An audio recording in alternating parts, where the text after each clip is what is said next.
Okay, so we're good to go. So I think she just wanted us to start off by introducing ourselves. Let me try Allie one more time and see if And there's what, 4 of us? 5 of us? How many? There should be 4, yeah. I think it's you, me, Allie, and then there's one more girl, but I haven't heard from her. Yeah. So I'm not sure.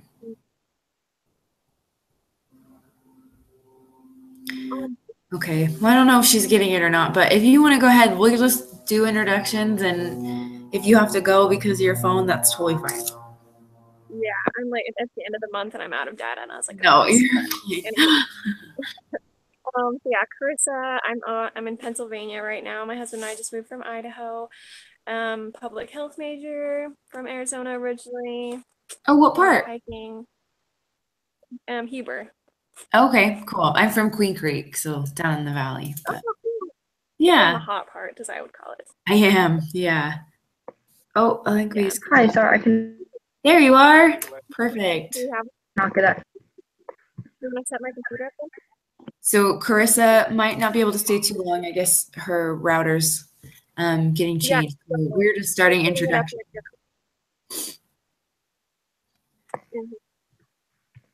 Hi, Alexis. Or you're Alexis. Hi. Your name, Allie. Allie, yeah, either way, it's fine. Awesome. Okay. So yeah, I guess you could start again if you want, Carissa. That whatever works. I'm Carissa. I'm in Pennsylvania. I just moved from Idaho with my husband. I'm from Arizona originally, public health major, and I like hiking. Yep, that's about it. But I just got the Wi-Fi on my laptop, so do you want to call me, or do you have to end the broadcast if you call me? Oh, no. If you go, I can go ahead and I can try and call you again. Do you want me to give you a couple seconds? No, I have it pulled up on here, so just go ahead. Okay. And... Okay, bye. Okay. Sorry, Allie. I'm going to try and call her. No, you're good.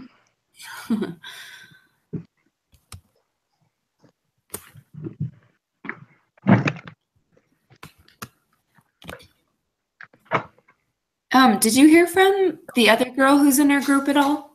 No, I didn't hear anything at all from her. I don't even, because I know there was like 2 different groups, because like I was getting emails from like a second group also. I know. So, yeah, I don't know if she's in that one or what. Okay, well, hopefully she is. Yeah. Yeah, that was kind of confusing. Yeah, I was super confused. I was like, I'm just gonna go with whoever like has like the smaller group. Yeah. So, sorry, my computer's being slow. It's not working.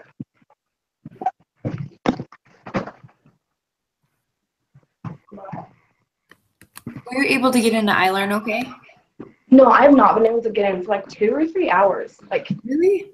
Yeah, it's super weird. And I even tried like on a different computer, and I just cannot get into it at all. Shoot. Yeah, and I even tried like my friend tried logging in on her own, and it was weird. So, yeah, I don't know. Yeah, so I have no clue what we're supposed to talk about.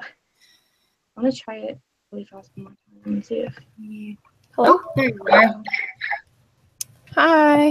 Okay, I think we're all here. Okay. Success.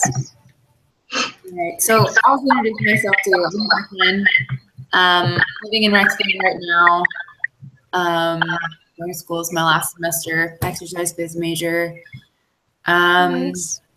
Yeah, pretty fun. But yeah, I'm from Arizona originally too, like Carissa. So, but yeah, that's me. I was just trying to see if I could get into iLearn it all really fast. No, you're okay.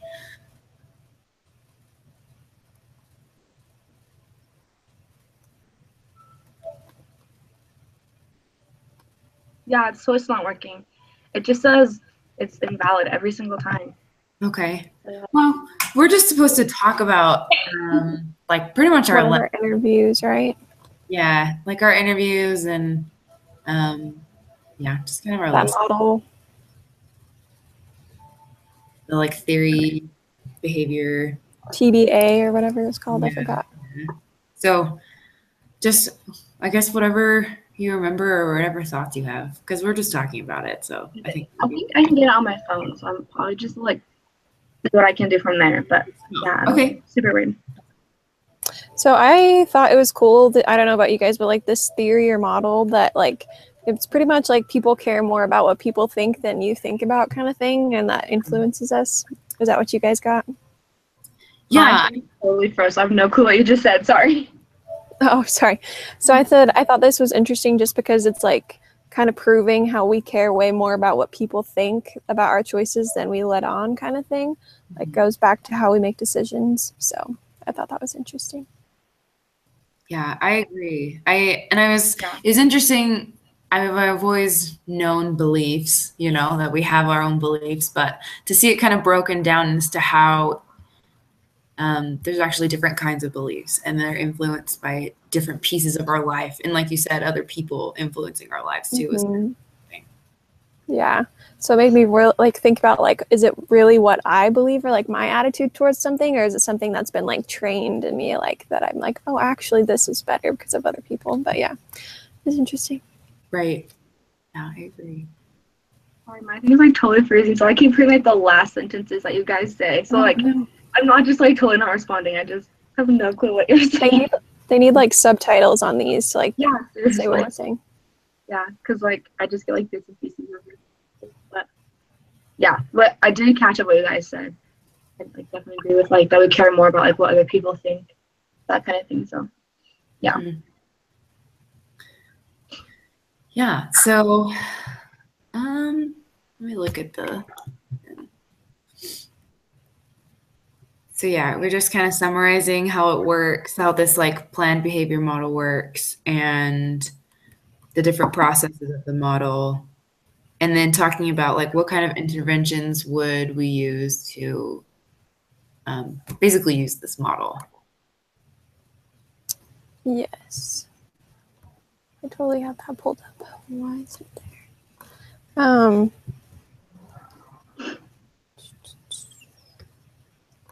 I know when I was thinking about interventions like for this week, I felt like you could do interventions that really kind of included all of these, like in one intervention, just because a lot of it was like your attitude towards the behavior. A lot of that could be controlled by, you know, how you perceive yourself and how other people perceive you. So if you just kind of lift people up, a lot of times that kind of like two birds, one stone, you know?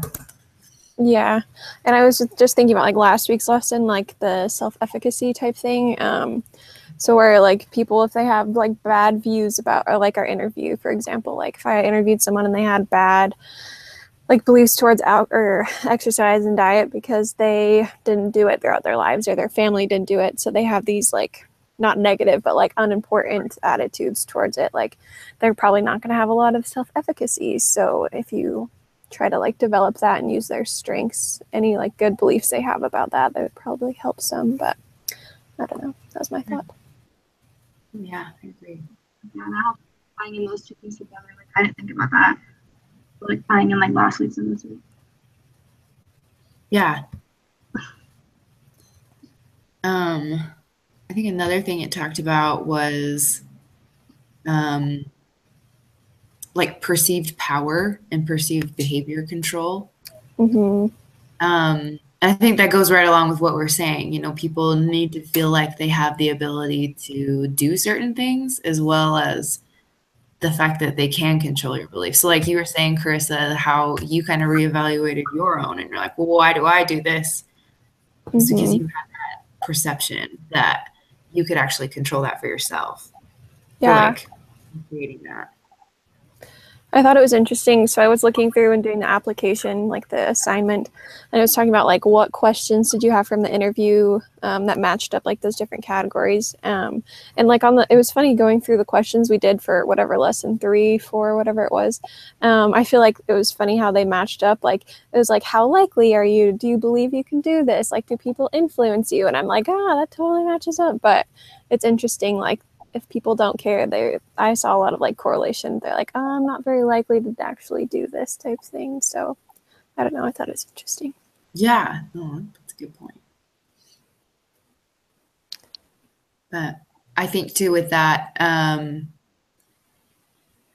saw a lot in my interviews where people were really interested in the idea of changing their behavior, but when you actually asked them if they were likely to do it, the score was actually a lot lower than how willing they were. So there's a difference between being willing to do it and actually thinking that they could. Yeah, that's very true. That's a good point. I'm the same way. I mean, I'll admit it. Like, I'll say I'm going to do something, and then I'll, like, not really completely do it like I said I would. So, yeah, I noticed that, and then I, like, saw it myself also. So, yeah. Yeah.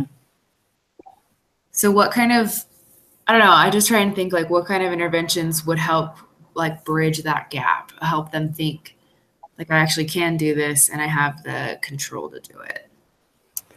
I don't know. I feel like at least with like I'm like stuck on the diet and exercise just because we were supposed to look at our interviews.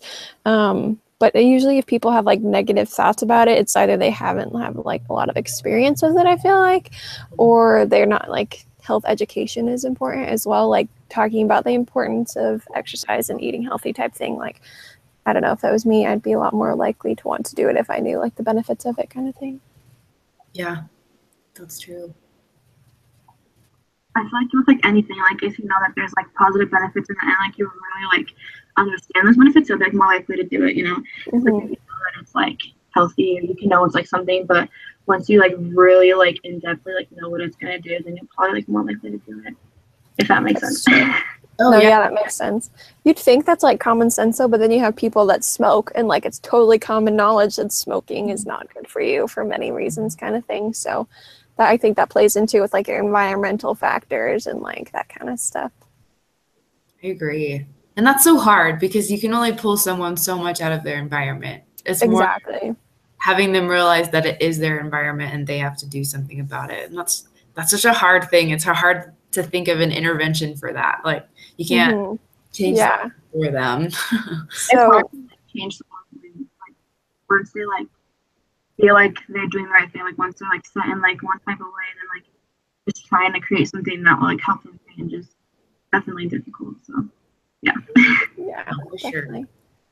In my other class, we have to do like a needs assessment. I don't know if any of you guys, you've probably taken it. So, and we're creating one for, this is totally probably not what we're supposed to talk about, but it's along the same path. So our needs assessment is how there's lots of like substance abuse and reservations. So we're doing the Navajo reservation in Arizona.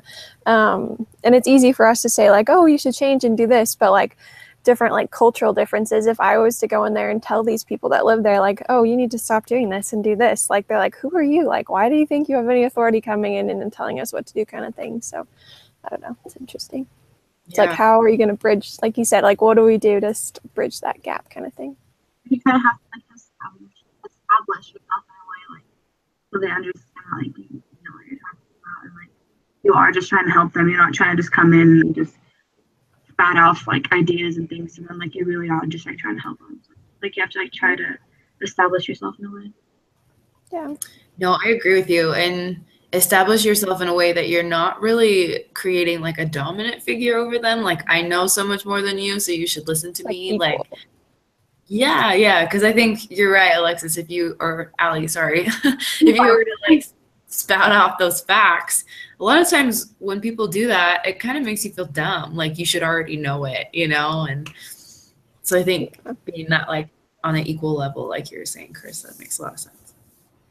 Yeah. How can we tie that to our theory models? Let's see.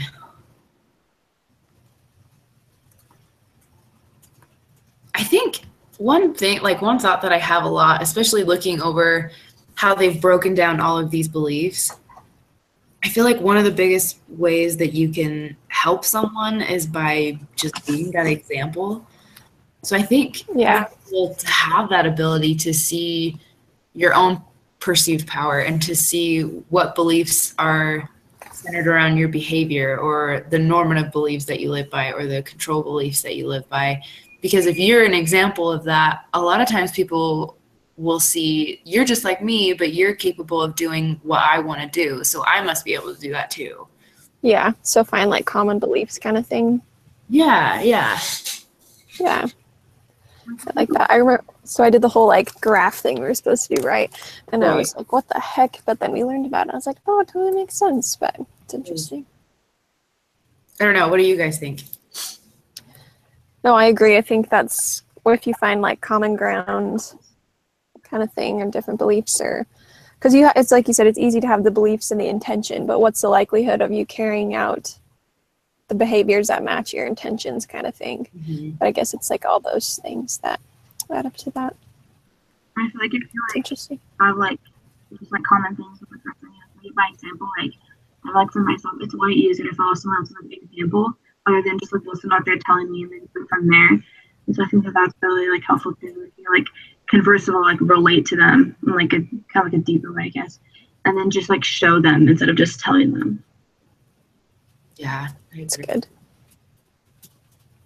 I think it's super important to play to people's strengths as well, just because like if they're already having an issue you're working on, then there's got to be something like that you can play off of kind of thing to, I don't know, like I said, like develop self-efficacy or like help them see that they can achieve something. And oh yeah, and well, in our reading for the theory pattern, it talked about how interventions were done to like promote physical activity. And a lot of it was their behaviors and their intentions changed the more they practiced this physical activity. So like the better they got at it, the more they were actually able to see, like you're saying, that I actually have the strengths to do that. So it's like putting them in a situation they can use those strengths in order to kind of confirm to themselves that they have the ability to do it. Yeah, exactly. That's cool. Well, guys, I don't know what else to say about it, to be honest. No, I think it's pretty well covered. Okay. Well, cool. If you guys feel good, then I can go ahead and send in the link for our submission for the relevance activity, and sounds good. Call it good for the week if you guys want. Sounds good. And we have to meet every week for like the next 5 or so weeks, right? I think so. Yeah, a couple. Okay. Sounds good. Hopefully we can get the other girl to be here next week. Yeah, and Allie was saying too, she might be in that other group because I know I was getting emails from 2. Oh, so. Me too. Yeah, I was like, what the heck? But okay. Maybe, I don't know. We'll see. But yeah, so I'll go ahead and submit this, but I'll talk to you guys next week. Okay. Thanks. Thanks, guys. Bye.